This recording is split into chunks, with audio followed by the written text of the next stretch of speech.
Hello YouTube and welcome to another GV anime review. After the serious romance of Boku no Gaita last week, this week I'm reviewing a sweeter romance comedy that is called Kimi ni Todoke, or From Me to You. Kimi no Todoke is a widely appreciated romance anime, and you all know how I feel about my romance animes. So Kimi ni Todoke follows, as usual, a high school girl by the name of Sawako Kuronuma. Now, like any other high school girl, Sawako wants to make friends and have a joyful high school life.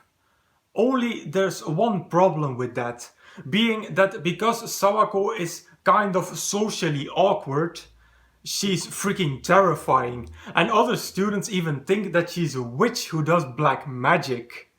However, there's one person who talks to her, and that's Shota Kazehaya. And you can probably guess this, he is the popular guy of the class.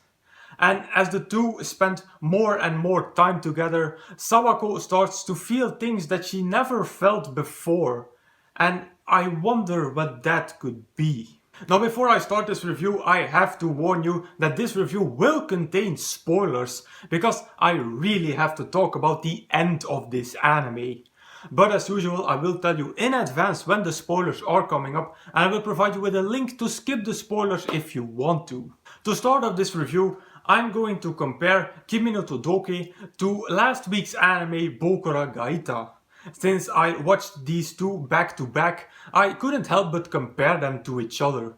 And since they're both romance animes, I mostly compared the romance between the two of them. Now, the romance in Kimi no Todoke was a lot sweeter than the ones in Boku no Gaita. Mainly because Boku no Gaita focuses on the drama part of romance, whilst Kimi no Todoke went for the more standard approach of being a romance anime. In that aspect, Kimi no Todoke was more generic than Boku no Gaita, since it follows a standard romance story of a socially awkward girl that slowly starts to understand what she feels. If you saw my review of Boku no Gaita last week, there the romance and the characters were way different. Now, because Kimi no Todoke was more generic, that didn't mean that it was worse than Boku no Gaita. I can appreciate a sweet rom-com as much as my treasured romance dramas. So Kimi no Todoke was a lot sweeter, where Boku no Gaita was more serious. Next point where Kimi no Todoke completely contrasted Boku no Gaita was the comedy. Again, in my review of last week, I said that I really didn't like the comedy in Boku no Gaita. Well, here in Kimi no Todoke, I did like the comedy. Yes, also the comedy is the standard kind of comedy that you find in a lot of rom-coms, but that's one of the reasons why I also really like rom-coms. Now, this comedy point, I can put it together with a negative point of this review, being that in a lot of the comical scenes, the animators used the chibi animation that you see quite often in rom-coms. Now, I'm perfectly fine with chibi animation, but Kimi no Todoke overused it in my opinion. I mean, they used it a lot, and I felt that over the course of this long anime, it slowly started to lose its effect on me. And my last positive point was what the anime did with Canto, a character that appears in the second season. See, when a character like Canto is introduced into this kind of anime, 90% of the times he will become a rival for the main male character. And Kimi no Todoke didn't do that. On the contrary, it was of Kanto's boldness and sometimes stupidity that there was finally some progress in the romance in this anime. I'm going to talk more about the pacing later on, but God was I happy to see Canto appear and give some characters the symbolic kick in the butt to make them finally do something, because God, this anime was so slow. But here again I compare it with a negative point. As unique that Canto was, So stereotypical was Kurumi, and especially what the anime did with her. Now, this isn't a specific negative point of Kimi no Todoke, it's something that I see happen all the time in romance animes. In the first part of the anime, Kurumi is the classic rival character and she's portrayed as a complete bitch.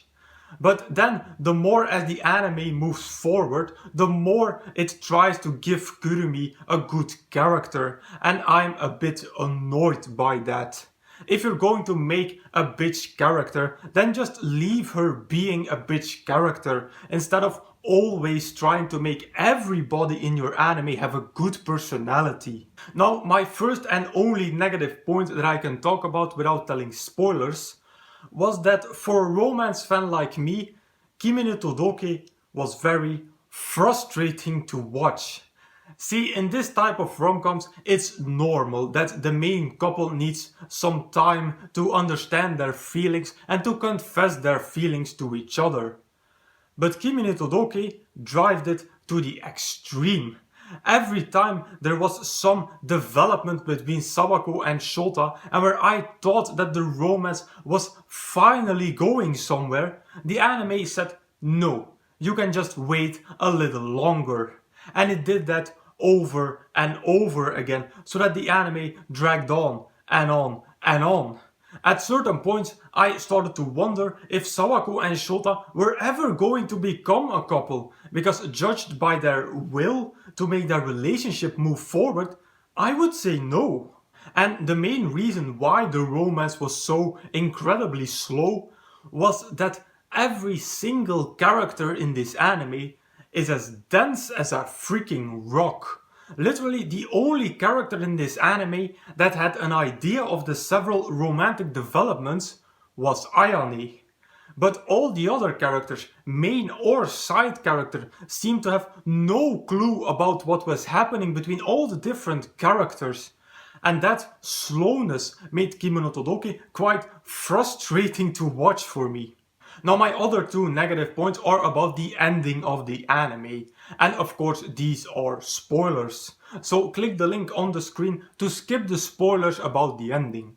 My first negative point about the ending of Kimi no Todoke was that there was no conclusion on the possible relationship between Chizuru and Ryu. The anime spends quite a substantial amount of time on their relationship in the middle section of the anime. It goes even that far that we know that Ryu is in love with Chizuru, but that the love is kind of unrequited. So I was quite frustrated at the end by the way their relationship was concluded, being that there almost isn't a conclusion. There's no confession from Ryu, there's also no evidence that Chizuru truly knows what Ryu feels for her. She still only sees him as a brother. But the thing about the end that really frustrated me was the end of the main relationship between Sawako and Shota. Anime. You make me watch a 37 episode development of a relationship. You frustrate me with your slowness. And then you give me such a bitch ass ending? Where was the kiss? A kiss is the most important part of a freaking romance anime and the reason why we watch romance animes. We want to see the main male character and the main female character get together and kiss at the end of the anime. But here, the end was so disappointing. It really felt like the whole 37 episodes that I watched, all that time that I invested into this anime was for nothing. I simply couldn't believe my eyes when that final episode ended. My reaction at the end was probably something like this. Okay, you got together, now kiss. Now kiss. Now... What? No.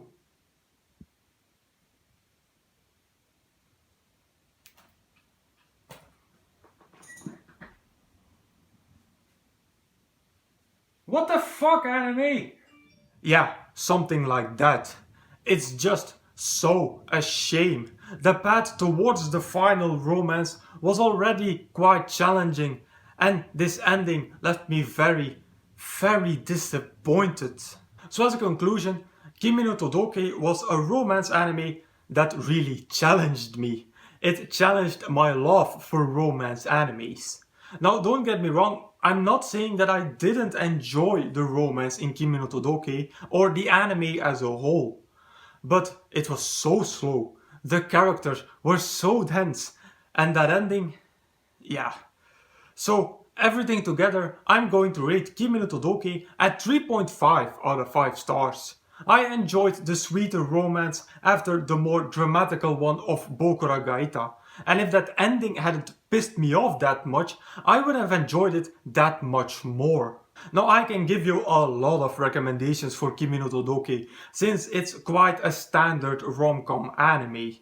Some recommendations are Amagami SS, Bokurawa Mina Kawaizo, Toradora, Lovely Complex, Ori Monogatari, and maybe the best one that I can give is Ao Harurite. That one had kind of the same feel to it as Kimi no Todoke when it came to the main romance. And with that I conclude my review of Kimi ni Todoke. As usual, you can find a full list of all my animes and reviews over at Anime Planet.